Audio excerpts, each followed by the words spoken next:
إن الحمد لله نحمده ونستعينه ونستغفره ونعوذ بالله من شرور أنفسنا ومن سيئات أعمالنا. من يهده الله فلا مضل له ومن يضلل فلا هادي له، وأشهد أن لا إله إلا الله وأشهد أن محمدا عبده ورسوله. أما بعد، فأهلا ومرحبا بكم أيها الأحبة في الله. نسأل الله سبحانه وتعالى أن يبارك لنا في أوقاتنا وأن يرزقنا التوفيق والهداية لما يحبه ويرضاه، وأن يجعلنا من الذين يستمعون القول فيتبعون أحسنه. أولئك الذين هداهم الله وأولئك هم أولو الألباب. My dear brothers and sisters, welcome to all of you.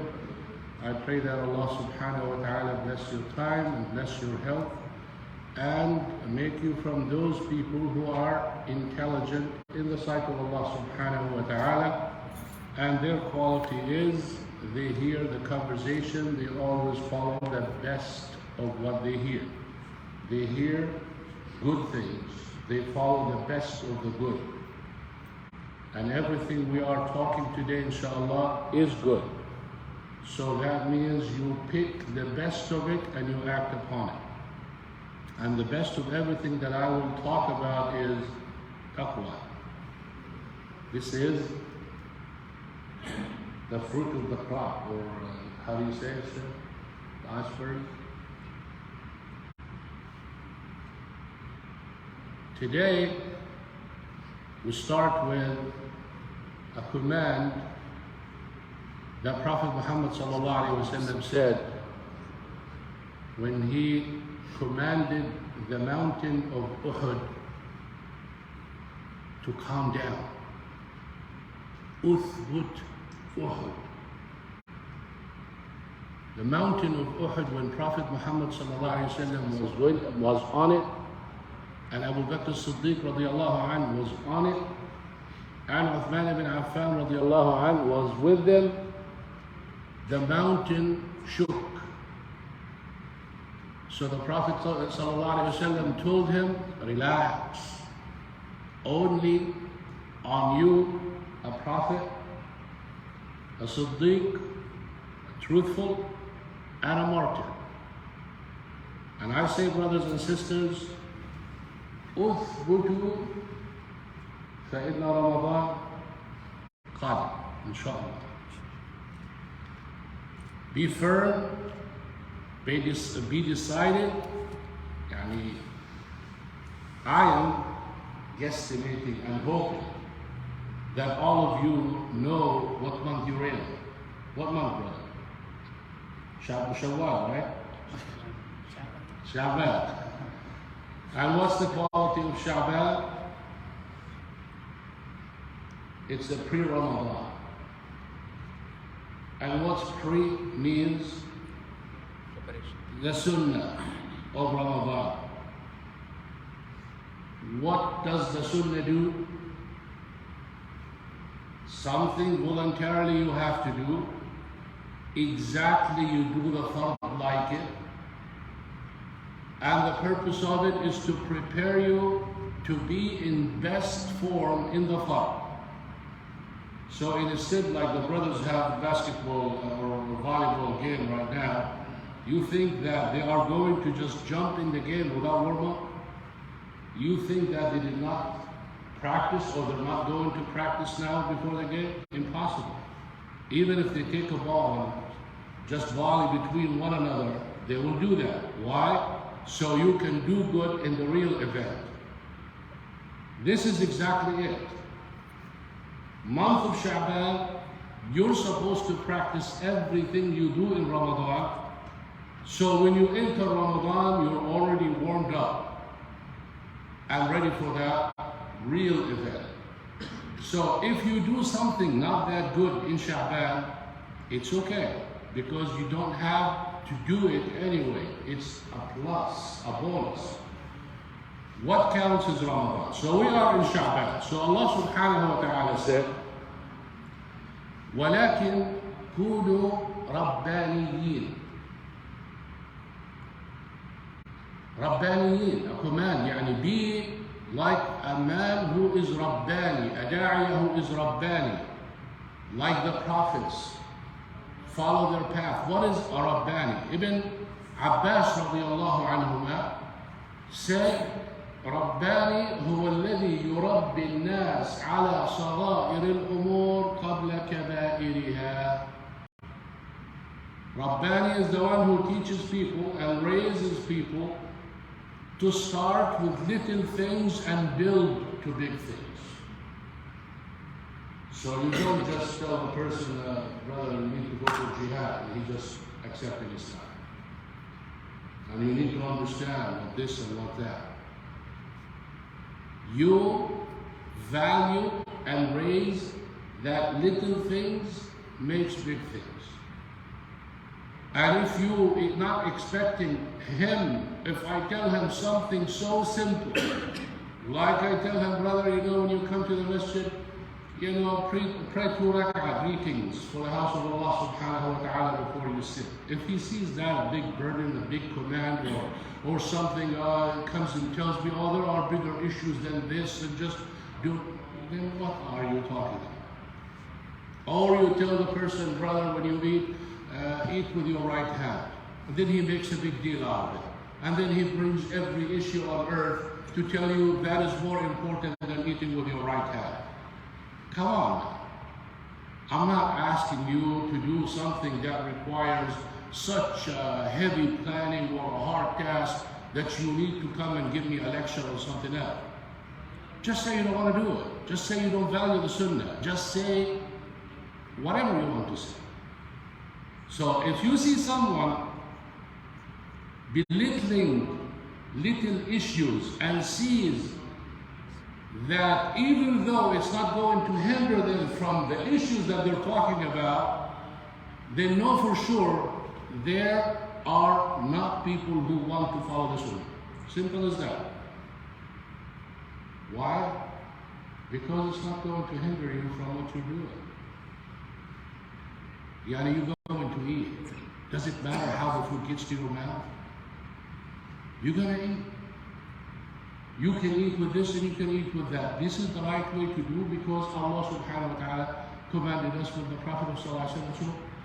What's the issue? So, this is Rabbaniyin. I make you value the small sunnah before I want you to value or expect you to value a big sunnah that requires if you're eating and you're not going to value eat with your right hand because the Prophet ﷺ told you, do you think I'm going to tell you fast? Or why don't you fast Mondays and Thursdays? You're eating. You're eating and you are not accepting it. I'm not going to tell you, brother, for 15 hours you're not going to eat or drink. No right, no left in it. Khalas. Take a break from food for 16 hours. Maybe you like this. No, it's not going to like it. Therefore, Rabbaniyin. This is something that Allah subhanahu wa ta'ala wants you to do. موطنا افرح فيهما معروف هديت له. 2 places, always be happy.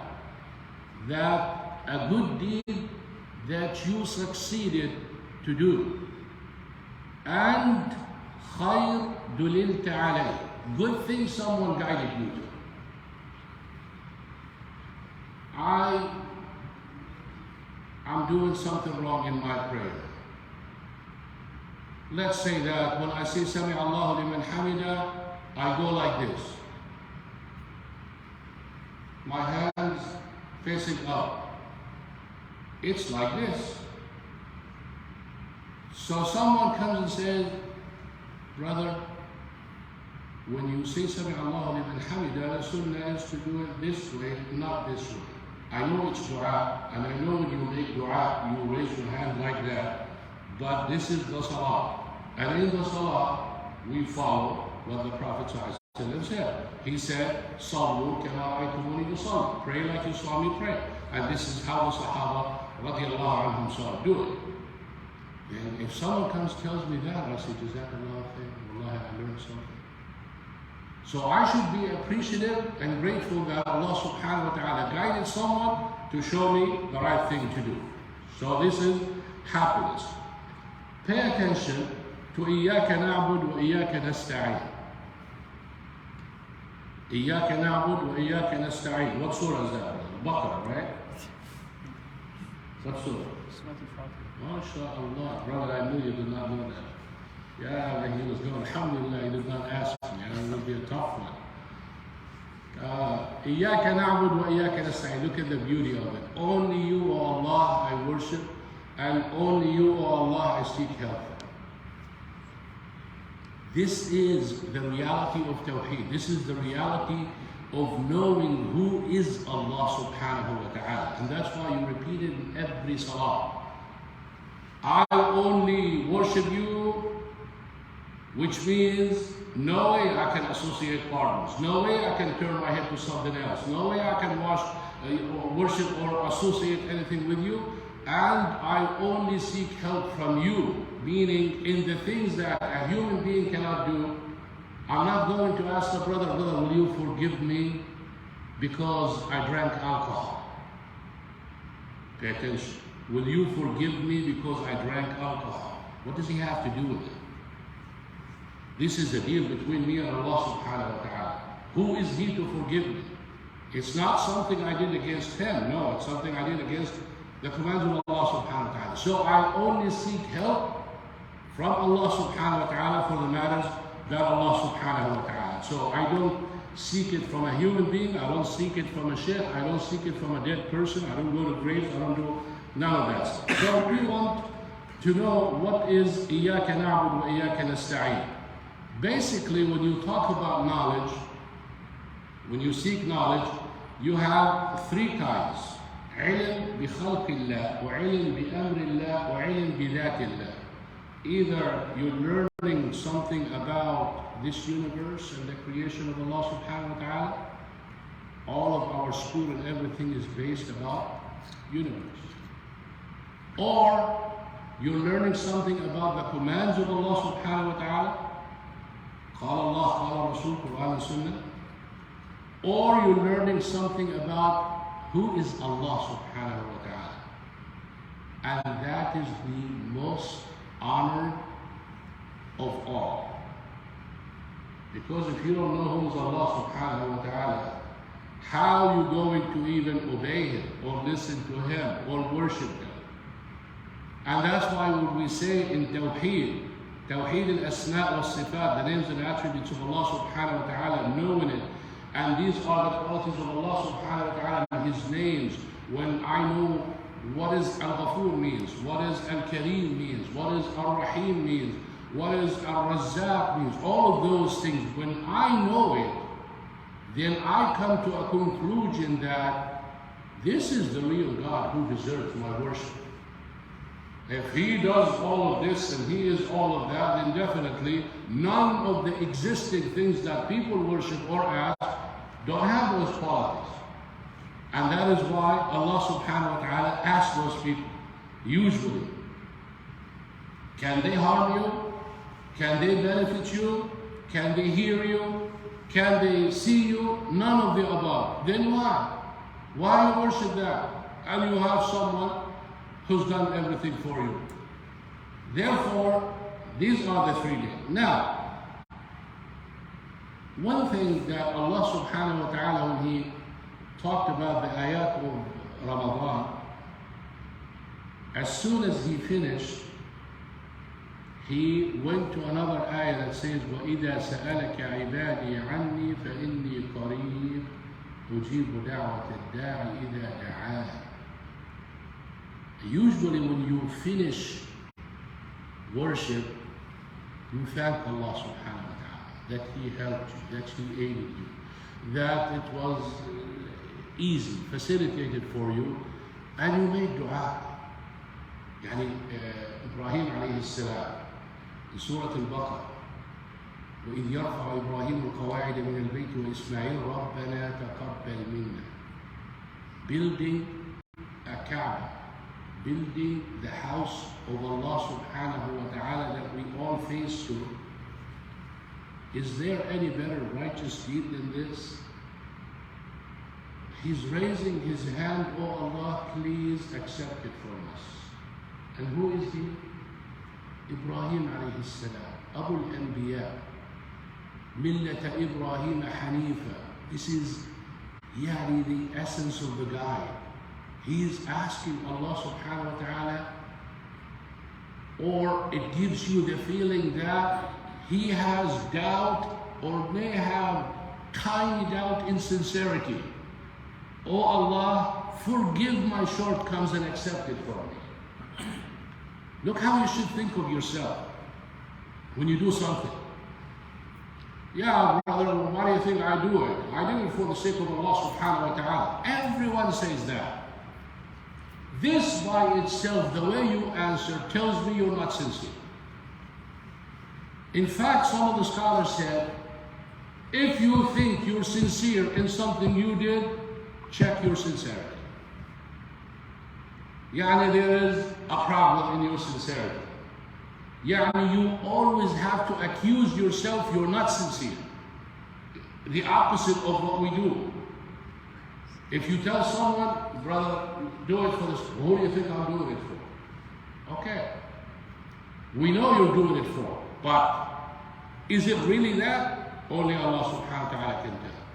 Wallahi, if a person reflects about sincerity, wallahi, you will not be so impressed or amazed, in a negative way, for what you see in people and what you see in things around you. You're not surprised if someone was up there and he went down there. I'm not surprised, because what counts is sincerity. One person, I don't know, he heard or saw a video for Sheikh Uthman al-Khamis, and I'm sure some of you might know him. But anyway, this Sheikh, he is so well accepted and mashallah, straight, following the Quran and the Sunnah. And he doesn't have any of the social media except one, Facebook. And he sees that this is more than enough to propagate his message. Because most people do what?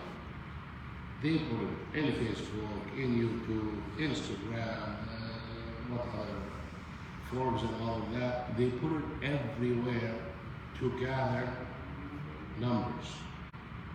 If Allah subhanahu wa ta'ala sees goodness in you, wallahi, He'll bring you the numbers without going overboard. He knows what's in your heart. I'm not saying or judging anyone who does more. Maybe your sincerity is good and you want to expose yourself good. That's good. But don't ever think that this means you are better than someone else who doesn't have that number. Look at the hadith of the Prophet sallallahu alaihi wasallam. رب أشعث أغبر مدفوع بالأبواب لو أقسم على الله لأبر. Somebody who basically he's not tidy, his clothes are raggy, and he's so poor, he is not famous. People, when they open the door, they slam the door in his face. It's like, get away from here, I don't want to even associate with you. The Prophet ﷺ said, if he says, oh Allah, make this building gold, he will make it gold. Just to show you how valuable he is in the sight of Allah subhanahu wa ta'ala and how little he is in our sight. So it's not what you think of me, it's what Allah subhanahu wa ta'ala thinks of me. And maybe that's why Abu Bakr as-Siddiq radiallahu anhu, when some people, it was reported that when someone praises him, he says, Allahumma la tu'akhidni bima yaqulun wa اغفر لي لما لا يعلمون واجعلني خيرا مما يظنون. Look at the beauty of this dua. Oh Allah, don't account me for what they're saying. They're thinking too good of me. I'm not thinking that good of myself. So that's their opinion. My opinion is different than theirs. I know myself more than they do. So they are judging me based on what they see. I know the inside and the outside more than them. So don't account me for that. And forgive me for the shortcomings that I know about and they don't know about, and make me better than what they think of me. This is a comprehensive dua that you cannot get better dua than that. It's like, oh Allah, I have shortcomings. I know that. Oh Allah, forgive my shortcomings. Oh Allah, help me be better than what I am now. That is when you hear something. That is the reality of sincerity. So, reflect on this ayah. Dua, you finish the act, or you're in the act, you raise your hand. Oh Allah, affirm my heart. Oh Allah, accept it from me after you do it. Oh Allah, help me finish it. You raise your hand, dua. So Ramadan, when you finish it, Allah subhanahu wa ta'ala said, and let my servants know that if they ask me, I am very near. I answer their call. Even though they're not doing what I'm doing to them, even though my servants forget me, I never forget them. Allah subhanahu wa ta'ala is saying that to you and me. You forget Allah subhanahu wa ta'ala. Did He forget providing for you? Did He forget, oh, you went to sleep, your heart stopped because He forgot to keep it running? Or your breath, or anything? No, He never forgets you. But you forget Him. Even though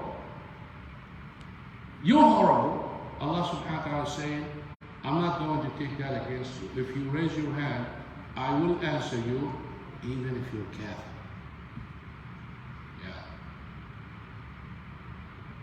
When you are sincere, disbelievers, they get the answer from Allah subhanahu wa ta'ala. What I mean sincere is like you are so sure only Allah subhanahu wa ta'ala can do something like that.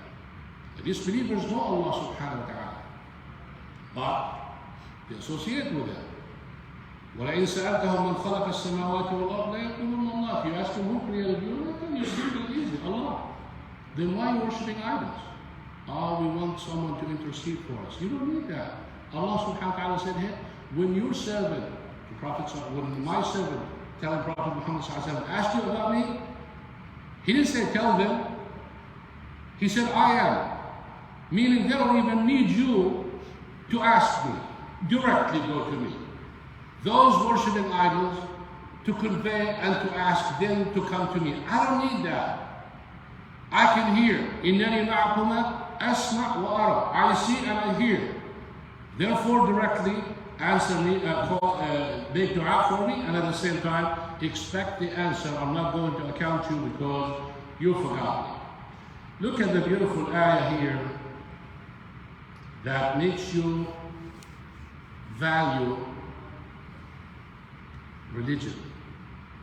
Allah subhanahu wa ta'ala thought, أَفَبِعَذَابِنَا يَسْتَعْجِلُونَ. Disbelievers and sinners, they keep saying, hasten the punishment for us if it's real.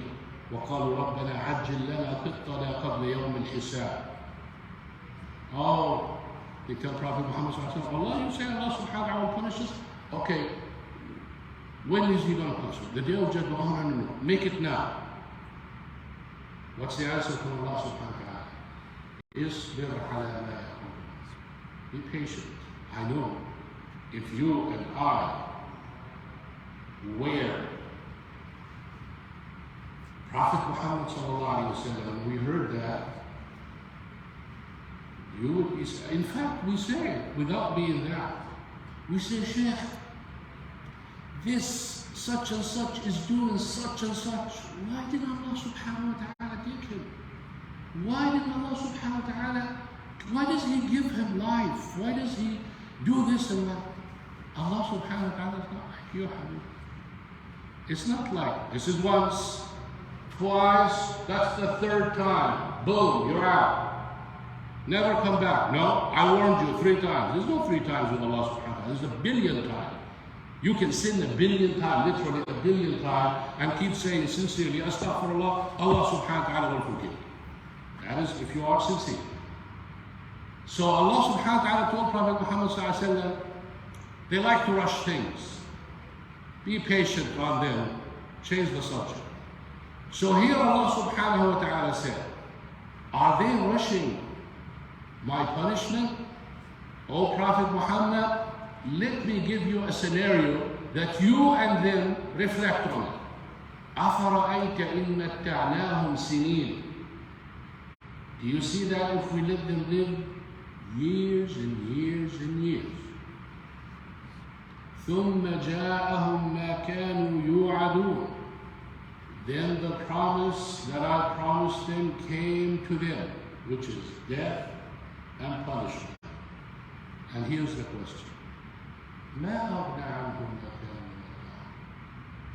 يَعْمَلُونَ. What good did that beautiful extra years they lived benefit them now? Yani wallah habibi, you had a wonderful night last night. Haram. And you did everything in the book. And it was something that you probably were thinking of yourself, you're in heaven. Today, think about it. What good did it do? It's over. It's gone. The punishment of it stays. That's the difference between doing good and doing bad. Doing good, it's so difficult to get engaged. It's so difficult to start. It's so difficult to commit. It's so difficult to do. But after you do it, you say, Alhamdulillah, I did it. It was the best thing I did in my life. Plus what you are waiting for hasanat and reward. Haram, it is usually so easy to do. You don't need too much dedication for it.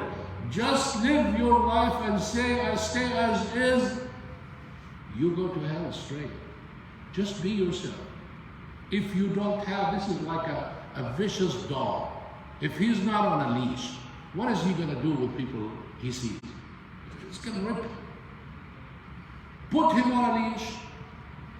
He's controlled. He would only harm the one who's putting him on a leash would do. A believer is really on a leash. And what's the leash? قال الله قال الرسول. It's haram. No, you're on a leash. And that's why the Rasul sallallahu alayhi wa sallam, jazakallahu khayr. Rasul sallallahu alayhi wa sallam قال الدنيا سجن المؤمن وجنة الكافر. Dunya is jail, like jail for a believer. When you're in jail, brother, can you tell them I eat the steak with pepper and put lemon on the side and add toast with it and all? You eat what they give you and you cannot say anything. You're in jail. You're not here to command. You're here to get what you is decreed to get. So the believer in dunya is like that. I like to do this, but it's haram. So haram is like the one on top of you. Everywhere you go, you have that word, haram, halal. A believer walking with a flashlight called haram, halal.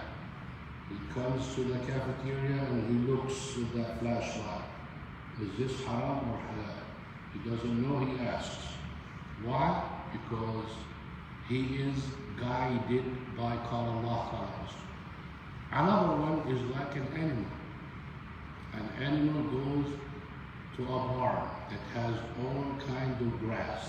Would he think which one is halal, haram, or this is not mine, this is for the other horse, or this is for the neighbor? He would eat anything in it. Why? Because he's an animal.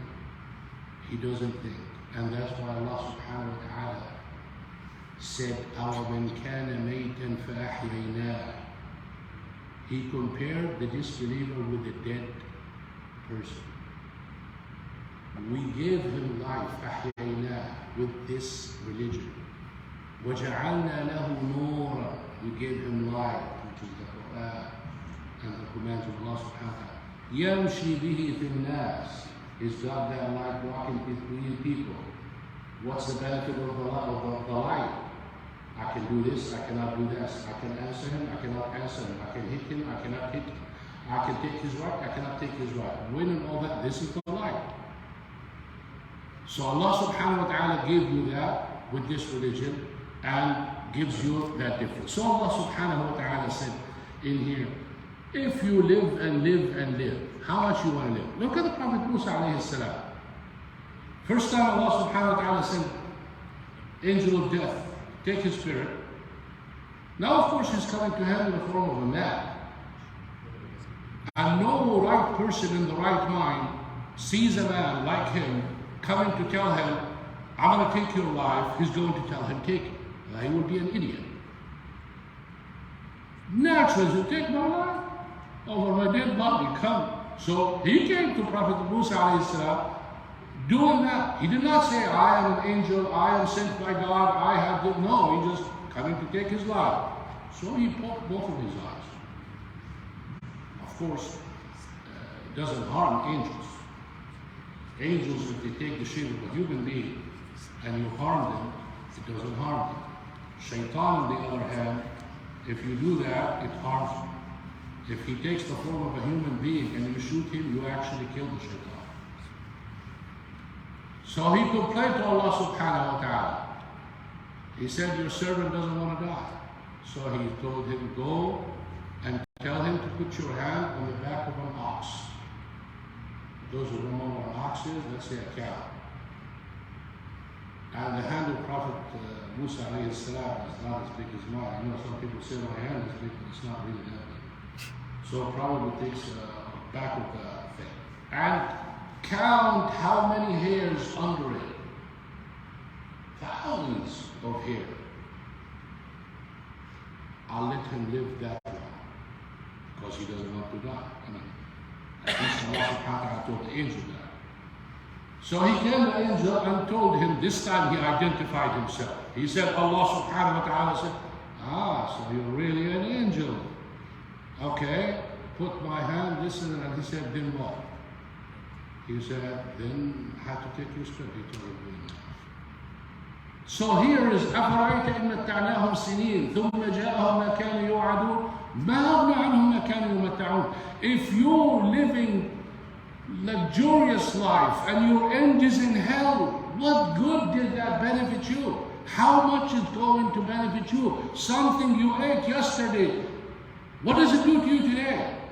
Is it going to suffice you today? No, it's not going to suffice you. It's gone, it's over. Same thing in this life. That's how cheap dunya is. And then you find people just going after dunya. So the question is, if you live whatever you live, what benefits you is taqwa. Taqwa. And that is what Allah subhanahu wa ta'ala told us about Ramadan. شهر رمضان الذي أنزل فيه القرآن أو يا أيها الذين آمنوا كتب عليكم الصيام كما كتب على الذين من قبلكم لعلكم تتقون. So if you live Ramadan, your goal to graduate with taqwa. And in Ramadan you do salah, you do charity, and you do Quran, and you do all of that. Now the main thing in Ramadan is what? That gives you a taqwa. Read Quran. Huh? Quran. Quran. Brother, I just judged you and I said, you know, it's those questions. I'm so sorry. Don't take it seriously now and say Sheikh Hassan told this. May Allah bless you. And Quran. Actually, that's what honored the month of Ramadan. That's what made Ramadan so special. Besides, it's a pillar of Islam, is Quran. Look, شهر رمضان الذي أنزل فيه القرآن هدى للناس. Wow. That means if Quran is not revealed, we're misguided 100% because Quran is the guide. And when Allah subhanahu wa ta'ala chose to bring it down in the month of Ramadan, whoa, What an honor for the month of Ramadan to have Quran revealed in it. This is like you love a scholar, or let's say you have a house, يعني Abu Ayyub al-Ansari. When the Prophet ﷺ went to Medina, migrated from Mecca to Medina, and his camel, Al-Qaswa, kept going, and wherever it stops, then that's where they're going to build a masjid. But besides that, where did he go? Which house? Abu Ayyub al-Ansari. What an honor for Abu Ayyub al-Ansari to have Prophet Muhammad ﷺ in his house. And what an honor for Ramadan to have the Quran revealed in it. So that's what made the month of Ramadan the month of Quran. What does that mean? It means that this brother here, he reads and he attends lectures and he goes for muhadara here and he learns hadith and he memorizes. Listen, in Ramadan, the scholars drop everything and they focus on Quran. Now, Quran is not just reading. Quran is reading. Quran is understanding. Quran is memorizing. Quran is teaching. All of that is Quran. So that means, what do I need to do in Ramadan? You mean to tell me like if there's a special lecture, don't go to it? I would say, well, if you have a substitute for a lecture that talks about tafsir al-Quran, for instance, that's more important than that. Still, the other one is good and rewarding, but this is better because it's related to the Quran. So anything related to the Quran is better to do it in Ramadan. And alhamdulillah, all the khatimas that is done usually in Ramadan, it is something taken from the verses or from the ayat that they recite in Taraweeh. So it's all related to Quran because the Sharh is in the Quran. Look what Allah subhanahu wa ta'ala said.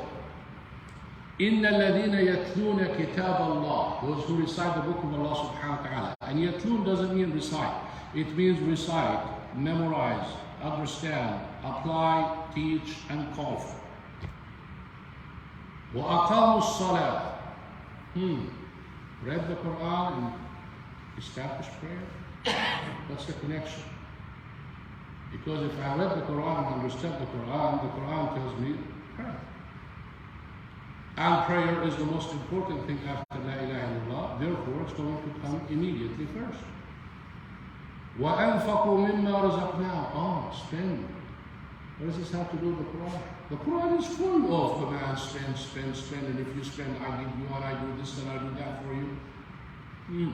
But why Salah and Zakah? Because Salah is your relationship with Allah subhanahu wa ta'ala. And Zakah, it's your relationship with people. What does that mean? It means Allah subhanahu wa ta'ala doesn't want you to have a nice relationship with Him and bad relationship with people. And He doesn't want you to have bad relationship with people. Good relationship with people and bad relationship with Allah. You have subhanahu wa ta'ala to have both of them. He wants you to worship Him and He wants you to be good to people. And He wants you to mix with people. And He wants you to bear the harm of the people. So when you come and you tell me, I come to the masjid, brother, all I get is in trouble. All I do is that this person said this and this person said that. So I don't go to the masjid because people are harming me. We say, you did not understand. Allah subhanahu wa ta'ala said, you need to be patient. Expecting the harm from people is a must. Look at Surah Luqman. Luqman advising his son. How old is his son? We don't have any proofs how old is he. But look at the ayah. وَإِذْ قَالَ لُقْمَانُ لِابْنِهِ وَهُوَ يَعِظُهُ يَا بُنَيَّ. When you say Ya Bunay, you're talking about someone maybe under 12. And knowing that intelligent people advise and teach and raise their children at a young age, not after adolescence. What did he tell him? Ya Bunay, Oh son, aqim as-salah. Make sure you do right. Pray right. Wa'mur bil ma'ruf. Enjoin good and forbid evil. How can you enjoy good and forbid evil if you're not in a masjid? Or you're not in a gathering? Or you're not at Eid? Or you don't mix with people? How can you do that? At the same time, look what he said. وَنْهَ عَنِ الْمُنْكَرِ وَاصْبِرْ عَلَى مَا أَصَابَكَ. It's like, son, I want you to pray, and I want you to guide people. If you see them doing good, encourage them to do good. If you see them doing bad, try to stop them and help them to stop the bad. But son, people are not going to like that, a lot of them. So don't be surprised if they cuss you. Don't be surprised if they hit you. Don't be surprised if they kill you. What do I need to do there? Be patient. Don't cuss them. Don't get angry at them. Don't warn them. Don't threaten them. No. Do like the command to Prophet Muhammad sallallahu alaihi wasallam. What did Allah subhanahu wa ta'ala tell Prophet Muhammad sallallahu alaihi wasallam? He said, وَاحْجُرْهُمْ هَجْرًا جَمِيلًا. When you find no benefit of your da'wah, walk away nicely. Okay, brother. Jazakallahu khairan. Assalamu alaikum wa rahmatullahi wa barakatuh. See you some other time. Nice talking to you. Bye-bye. If I meet that guy again, do you think if I approach him to talk to him, he's going to be negative? Yes or no? No. Because what did I do to him? Nothing. But imagine, brother, I did my part. You're just too stubborn. It seems like you refuse the truth. It's up to you. You want to go to hell? Go to hell. Goodbye. Now, next time I come to talk to him, what is he going to tell me? Get out of my face. So as a da'iyah, I want to leave the door open for this stubborn person. Maybe next time he come to his senses. You know, people change. You know, when I have a calamity or you have a calamity, your heart softens and you are weak, and maybe an advice would help. You come to a brother, you say, brother, take your children to Islamic school. And then he tells you, oh, you know, brother, that's all you talk about. Oh, the children, alhamdulillah, my son prays, alhamdulillah, and he gives you every excuse. Then his problem or his son falls in a problem, caused because he is not there or because he did not learn. Then he comes to you, Sheikh, and you tell him, brother, that's what I was warning you about before. I wasn't trying to intrude in your life. But these are the things that you don't see it happen now. Wallahi, brother, just about so many people. Can you imagine when a child comes to me and tells me, Sheikh Hassan, please convince my dad to take me to Islamic school. Convince my dad. A child.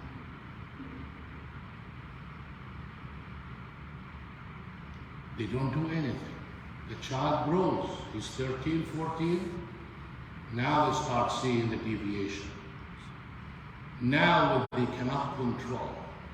Now when my way or goodbye, Dad. Now when 911 is not far away. You come and you say, Sheikh, can you talk to my son? I watched two children one time. One said to the other something about his sister. Naturally, the other one, he has some decency and faith and hayat. He got angry. But he controlled his anger. He did not react. He came and he said, Sheikh, please tell him to stop talking about my sister. So I told him, what did he say? He said, he came and he told me, I like your sister. So the guy was there. I told him, Habibi, you cannot do that. And look at reason, because we were supposed to use logic, right? So sometimes it doesn't work. Logic works with believers, usually. I said, brother, would you like it if someone comes and tells you that I like your sister? Now this question is supposed to solve it, but you asked the wrong person. You know what he said? It's up to her. So I looked at the other brother and said, brother, just be patient and walk away. There is no point in talking to him. You cannot make sense of this guy. This guy doesn't even know what sister is, or what mother is, or what haram is, what halal is. Just leave it. And that's unfortunately what many people do. So when you are in Ramadan, how can you really value the month of Ramadan and the fasting? And look at fasting, it's a command, it's rewarding, it's from Allah subhanahu wa ta'ala, it is from the most merciful. I'm not going to look, if I have that, I'm not going to look at, oh my God, what time is Maghrib, brother? 8:30. Whoa, that means it's 12, 14, 15 hours to water. Oh, brother, that's so hard. You enter Ramadan with this mentality, it's going to be hard. Wallahi, anything, if you put it in your mind, for the most part it will be. Make it easy and say, brother, you think I'm the only one fasting in Ramadan? All of these millions of people fasting, and I'm the one who's going to complain about it, and I'm the one. You think Allah subhanahu wa ta'ala going to ask me to do something I cannot handle? That's not Allah subhanahu wa ta'ala. Makes it easy for you and you live your life. So the guide is what? Believing in Allah subhanahu wa ta'ala and His command. So Allah subhanahu wa ta'ala said, إِنَّ الَّذِينَ يَتْلُونَ كِتَابَ اللَّهِ. They read Quran, أَقَامُوا الصَّلَاةَ أَنْفَقُوا مِمَّا رَزَقْنَاهُم. And they spend. So relationship with Allah subhanahu wa ta'ala and people. What did Allah subhanahu wa ta'ala say? يَرْجُونَ تِجَارَ لَن تَبُورَ. They are dealing business. And the business is, yunfiq, you spend, you get in hasanat, and you get more. After you go through all those ayat, Allah subhanahu wa ta'ala said, when the day of judgment, those people enter the Jannah, what do they say? They go, وَقَالُوا الْحَمْدُ لِلَّهِ. Look at the first thing they said in Jannah. الَّذِي أَذْهَبَ عَنَّا الْحَزَنِ. He is so rewarded, subhanahu wa ta'ala, that He removed all the fear from our hearts about hellfire and about all of this and put us in Jannah. The Sahaba said, they did not say that, but because of the Quran that removed all of that greed from their heart. Look, والله ما قال أهل القرآن ذلك إلا لأنهم عاشوا مع القرآن. Because they lived with Quran, learning and applying and calling, they said what they said the day of judgment in this ayah and relating to this ayah. So brothers and sisters, we said the most important thing is what? Taqwa, right? Look how taqwa works. You need taqwa. What does taqwa need? And now we're going to go back because taqwa is up here.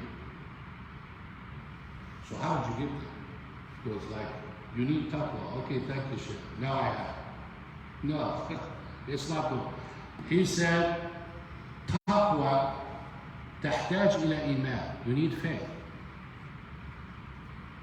If you don't believe in Allah subhanahu wa ta'ala and fulfill His commands, how are you going to do it? Faith يحتاج إلى صدق. Faith requires sincerity. And a real, truthful promise. يعني you say لا إله إلا الله and you're a liar. To us, you're a Muslim.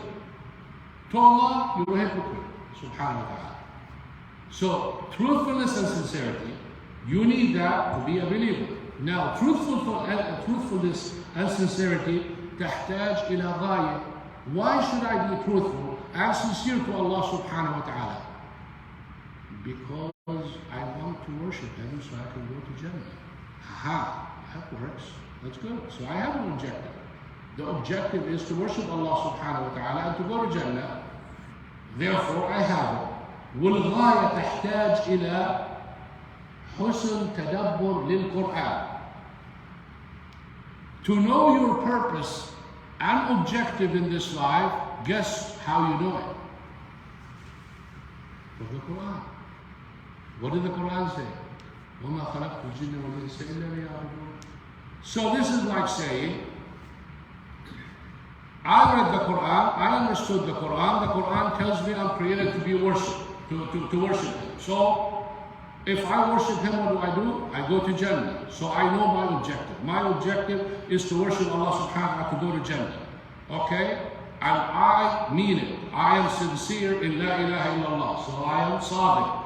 And then I start to learn and read and all of that. So I'm a believer because I fulfill. I believe in Allah subhanahu wa ta'ala, so I listen to His command and fulfill it. And once I do that, I reach the taqwa. And if you have the taqwa, what else you want? That's the taqwa. What is taqwa, Shaykh? Let's say hellfire is here. See that line? Put a wall between you and hellfire. That's taqwa. Yani, protection. Taqwa is protection from hellfire and admission to Jannah. And automatically, if you're protected from hellfire, there is no camping behind the wall. You're either to Jannah or to hellfire. If you're not to Jannah, if you're not to hellfire, then you're going to Jannah. So if you fulfill the command, you're over and you have went to Jannah and you have fulfilled everything that Allah subhanahu wa ta'ala wants. طيب هلا Ramadan came. What you need to think of, it's not really Ramadan came and I'm going to fast, is you need to ask Allah subhanahu wa ta'ala to bless Ramadan for you. The blessing of the time. Because some people fast and sleep all day. No blessing in their time. They did not even feel Ramadan. So you need to ask Allah subhanahu wa ta'ala to bless your time. That means, yes, I'm fasting. Yes, I'm having a hard time. But oh Allah, bless my time. Even though maybe I have 30 minutes that I have some energy to read Quran or to do something good, give me that 30 minutes, make it, or make me accomplish in this 30 minutes like other people accomplish in 2 hours or 3 hours. Yani in 30 minutes you can easily, if you're fluent in Quran, read 2 juz. If you can dedicate half an hour to read 2 juz, you are blessed. Your time is blessed. Now if you sleep or you become lazy with other things, alhamdulillah, you have something that Allah subhanahu wa ta'ala blessed you with. So it's not really living Ramadan, it's asking Allah subhanahu wa ta'ala to bless Ramadan. And look what Allah subhanahu wa ta'ala said, give provision. You want to go to Hajj? Okay, go to Hajj. Buy the tickets. Buy something comfortable. Get comfortable seat. Fly. You don't have to drive. But the best thing you take with you is taqwa. Yani, the best thing to go is you have supervision over your head. Allah subhanahu wa ta'ala watching me. I better do the Hajj right. I better do the fast here right. I better refrain from my tongue using negative language, bad language, cursing, backbiting, slandering, gossiping, all of that. Allah subhanahu wa ta'ala is watching me. He's counting everything. Hasanat, erase bad deeds, and bad deeds erase good deeds. So I am doing a wonderful deed in fasting. I don't want to erase it with bad language or bad talk or backbiting. So I watch for that because Allah subhanahu wa ta'ala watching me. Ramadan entered. I need to follow the sunnah in everything. Prophet Muhammad told me the best thing to do as soon as the adhan comes, break your fast. So I'm not going to say, oh brother, What time is that? 6:35. Okay, 6:35. I'm assuming you're not in the masjid to hear the adhan. And you go, brother, let's wait another minute to make sure. No, Habib. 6:35, break it.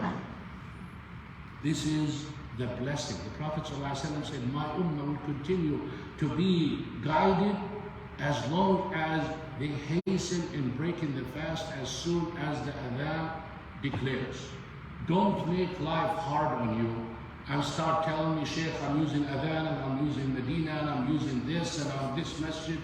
Khalas, you worship Allah subhanahu wa ta'ala every day. You prayed every day. And you didn't have that problem. You didn't come and ask me, I'm praying at this time. Now, you want to make an issue of it? Khalas.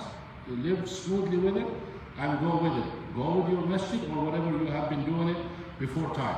Sahur. The Prophet ﷺ said, Tasahharu fa'inna bis sahuri barakah. Ya zalami eat. Well, I don't feel like eating in the morning. No, you don't feel like praying in the morning. Be honest. Because anyone who doesn't wake up for suhoor doesn't pray fajr. Or close to it. Or misses it. Or prays it while he's closing his eyes. He has no idea what he did. And his wudu is not good. Because he doesn't want to wake himself up. When you do good wudu and wipe your eyes and everything, you wake up. How can you go back to sleep? So those who tells you, I don't want to suhoor, I don't like suhoor, you don't like the sunnah, and or you don't like the prayer too. Wake up for the prayer, automatically you get the sunnah. Yani adhan is 6:30. If you wake up at 6:28 or 6:27, take a date and a sip of water and immediately pray and go back to sleep. But wallahi, that sip of water or that date is going to make a blessing in your health and wealth and mind and the feel of hunger. Prophet ﷺ said there is barakah in it. You gotta believe it. Even if it's just a sip of water, what is it gonna do? It does miracle. The stick of Prophet Musa alayhi salam, he hit the water, he split the whole sea to 2 mountains. That's what it does with the power of Allah subhanahu wa ta'ala. When you do that, you obey Allah subhanahu wa ta'ala. If you don't know what it can do, then you don't know Allah subhanahu wa ta'ala. You need to go back and check your tawheed and see how you apply all that tawheed. So we have break your fast quick and make suhoor. Habibi, watch out for Isha prayer. Isha prayer is like so belittled in Ramadan that people go for Taraweeh and miss Isha. Wallahi, if you miss all Taraweeh and you pray Isha with the Jama'ah, it's more rewarding. A person who prays Isha and walks away, and his friend came and prayed Taraweeh and missed Isha, or came late at Isha on purpose, he tells him, where are you going, brother? I'm going home. Come on, man. This is Ramadan. This is Taraweeh. Habibi, look at yourself. You missed what you created for. And you're looking at him down? He's looking at you down. You're the one who missed Isha. He didn't miss Isha. So when people invite you at home, most of the time, people are going to say, it's okay, Sheikh. You can go and, now they become fuqaha, and you can enter Taraweeh with the intention of Isha. Yeah, you can. But is it the same thing, Habib? No. You're just trying to comfort yourself, missing Isha, and make it sound as if you got Isha. This is like a person who walks to the, or not walk, see brother, usually most of the people in Tarawih have the brother over there. Now I know, I'm not just saying you are, but they sit like him. Being an imam, sometimes, I'm surprised that, wallahi, sometimes one time I got scared, honestly. Because we were praying in a masjid that has underground and it's wood. And when I said Allahu Akbar, all I hear is a stampede coming. This is wow. Earthquake or something. All the youth were sitting, listening to the Quran. When I made the sujood, they want to catch the rak'ah. So they waited until I said Allahu Akbar and they all ran together. We have that. We have that here. Just check people. They're sitting and they come. You say, oh, the Prophet ﷺ said if you catch a rak'ah, you catch it. That is when you have a reason, a valid reason. Not when you are sitting watching the Imam. Yani I am coming, I'm driving, I'm doing my best, I missed a rak'ah. Inshallah, when I catch that rak'ah, Allah subhanahu wa ta'ala will count it. But if I hear that recitation and I'm talking with the brother and I'm shaking hands with this and that, and I say, I'll catch him in ruku', then it's not going to count like that. So the Prophet ﷺ, so care for Isha, that is my other recommendation. So we ask Allah subhanahu wa ta'ala, I believe this is enough about Ramadan. I want you to think of Ramadan as an opportunity that Allah subhanahu wa ta'ala gave you to reconcile with Him. So don't start Ramadan without a repentance, a sincere repentance from everything bad you do to change it to something good you do. And from anything that you are involved with to give it up. And if you're smoking, for instance, khalas, make it a promise that I will not smoke, inshallah, after that. And be so good with your parents and with your spouse. Husband and wife should be at max, and son and father and mother be at max with love, with respect, with help, with dua, with everything. And of course, you have siblings, sisters, and aunt and uncle and all of that. Build that relationship and don't belittle that. If oof to your parents or for sisters to her husband, probably someone will go on, really? Yeah, really. Because the obedience of the girl is to her father. Can she say off to her father? When she gets married, who's replacing her father? Her husband. So take that and make analogy. I'm not going to tell you equal or not equal or this or that, but no, it's a major sin too. No, if you want to please your father, you need to please your husband. I mean, you're scared, right? And all the sisters are going to, what about the husband? We'll talk about the husband. If the husband wants hasanat and values hasanat and knows how to harvest it, then he needs to take care of his wife. $1 for the sake of Allah subhanahu wa ta'ala, $1 for a poor person, and $1 for dinar tunfiquhu ala miskin, dinar tunfiquhu ala fi sabilillah, dinar tunfiquhu $1 for your wife. The most rewarding is the one for your wife. So sisters, expect a lot of dollars, not hundreds. Because the Prophet ﷺ said dollar. He didn't say actually dirham. How much is a dirham? About less than $1, right? The Saudi dirham, if you go. So husbands and wives, take care of yourselves. Son and parents, take care of yourself. Repent, be sincere, be dedicated and committed. And I seal with this. Dedicated and committed, like this story, and I finish with it. So beautiful. Sure. Imam Malik, rahimahullah. Who knows Imam Malik? You know, brother, you know Quran and Sunnah? He knows Hadith and Fiqh, mashallah. Imam Malik, he was teaching, he is one of the madhab, for madhab Maliki. He was teaching in Medina. Students coming to learn from him, from other countries and cities. While they were sitting in the gathering, someone yelled, elephant, elephant. Now, in Medina, they never seen an elephant. We're not talking about that elephant for Abraham Ashar. You know that elephant. What's his name? Mahmoud, right? Well, I watched some things, they call it Mahmoud. When Abraham tells him to move, you know what he does? No, he's not going to go. This is our Not that elephant. This is our Mahmoud. You're Mahmoud? He needs some weight.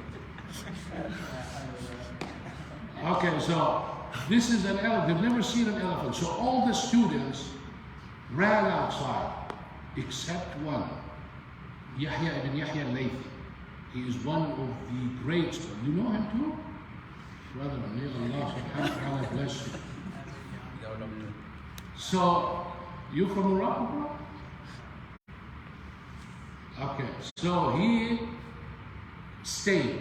So Imam Malik, he's not surprised Imam Malik that they all left, even though it might be disrespectful. But so Imam Malik asked him, he said, why don't you go and see the elephant?